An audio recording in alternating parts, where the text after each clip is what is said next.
Toi whaatala whaatol whawaponga o talafo mai le si ufonga le lau mua mo le nei tae au.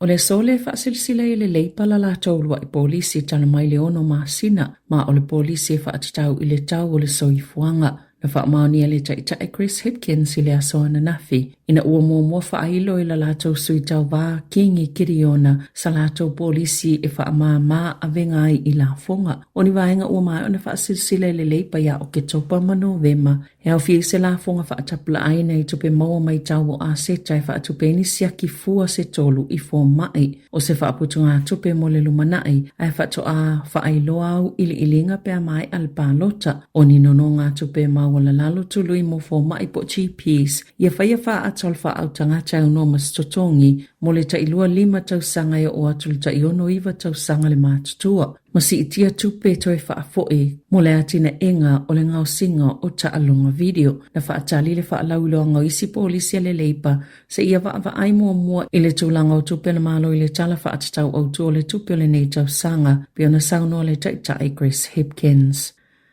Sa tali malo le pule anga Katoliko Wellington ia sangato Carlo o Cuties o ACC i le whai unga o le vaiaso o Carlo na soifua mal tausanga ia fiv se lau i vatasi ai na maliu le tausanga i luafe maleono po o le sefulu 5 o na tausanga o le tausanga luafe luafana wha sangato i nai le kalesia ona olona soifua nga pa ia e ui le ititi o tausanga na soifua ai maave ai o ia o le sangato mua le millennium a fou. A o soifua Carlo, mai le fito o na tausanga. Sa mole mawina i lona loto alofa, i le tufa o sleeping bags, i tangata i le ni ainga. Mawhiso soani i so se tangata, masaya whaonga aina lona to mai masini komi piuta, e whawaini upenga tawa ilangi, whaalaulo i le ukalistia pa ia, i le afio monia i o Yesu i le areto ma le waina. O le pule anga Wellington e le uomomo i le asia singa asangato Carlo, mana tumutumo i le pule anga le whai unga le vaiaso, i o mai le misa whai ule po na po, i le malu wha epic po le Sacred Heart Cathedral i Wellington, ma ua wha solo atu neila na asia singa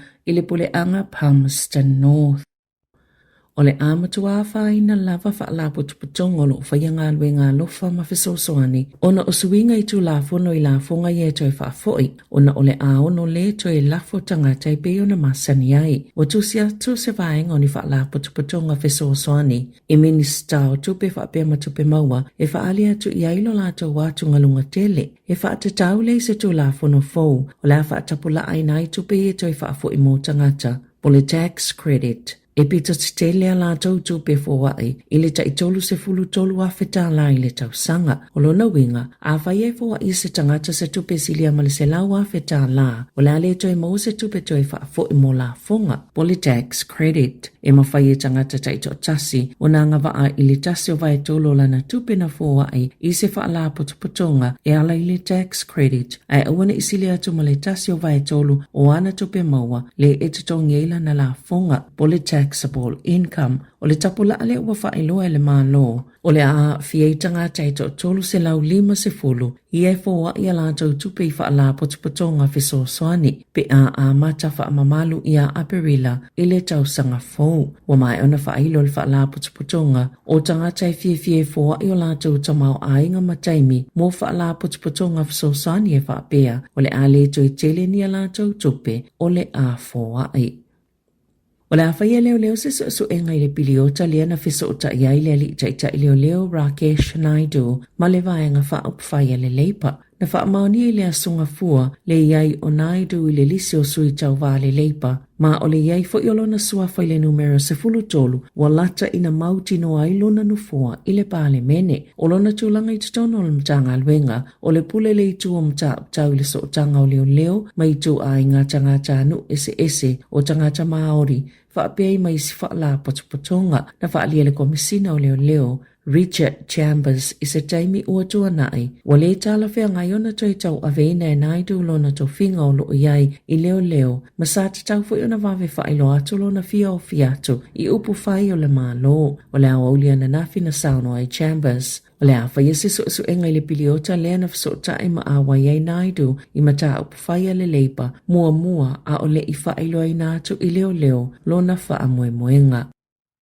O le tau mawhale chicken burger wa whaingoina o le death by chicken, ma le chicken katsu garden salad, ia na whaatau watu le pack and save arangi ora, wa whaatono ina nei tangata na whaatawina ina ia toi whaafo iatu, na ta uale mta ngā luenga, more primary industries, o lo lātau popolenga, ona o le ono le vela le leo moa, o lo o awhiei o loa na whaatawina atu ia o lo tu siei le best before date, be umalona le lei, ile aso se fulu tasi o uni, o ia o loa na whaatawina atu le pack and save i rangi ora, mai le tau na tau mawhaina, pe o na whaalia le MBI, e mawhai o na toi whaafo i matoi maua le tupe al tangata, ia po le la fwa i loa i le la pisi, ele i aini report o nisi ua ngā se ngase mai ai, pei tai, a whai e se tasi ua ia tau mawhaina, so se o loa pe ona ta ua, malangona i fo i le popole i lona soifua maloloina, ua fautua ina, ina ia tā pāse fautuanga, mai le soifua maloloina.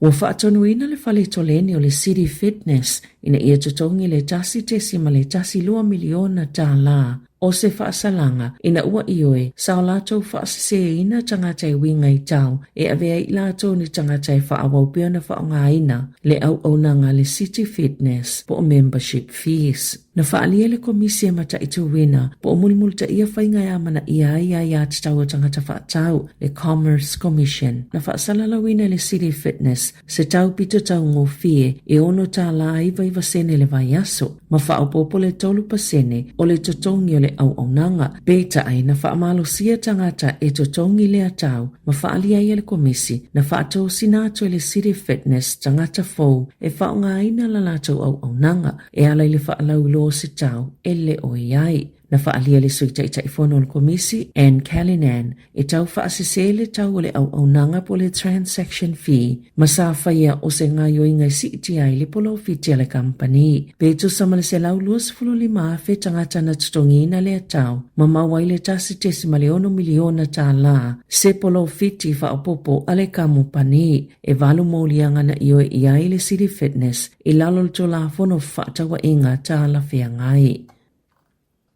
Ua toi suia le malo lana fuafuanga e whaatupe ai le no fuanga fō, e au mai pe te wai le LNG, po le kesi wha le nātura ua whaaliu suawa ina, e ala istongi whaopopopo le levi, e ua whaatulanga ni sala tupe e tetele atu mo kampani elitise, ina ia whaamalo si ai bele lava le sapalai, o ia malo si anga, ua io e fo ile malo e whaawau, ona fausia le no whanga i te wina ai le LNG, mo ua amata le mtanga luenga o pisinisi, whaafatunga o mai mai fō mga luenga po le MB, ona whiutanga i matanga talau tele, e winga i tu lafono fō mo company elitisi, ina ia iai a lātou fuafuanga whaaleo leo mo tau sanga, e le la vai le vai e mawai le elitisi, na whaalau loa le minister malo si anga Simeon Brown, nei suwinga, i sana saunoanga i le Auckland Business Chamber, i le tae ao le asalua, na Sāmoa Brown, na talo sanga i le MB, ma le NIFCO, po le National Infrastructure Funding and Financing Company. Nei ngā lulu e au ili ilinga o le awala, e tutongi ele nei no fuanga, e au fili tala noa makamupani i te tele, e ngā osia ma whaatawina atu le elitisi,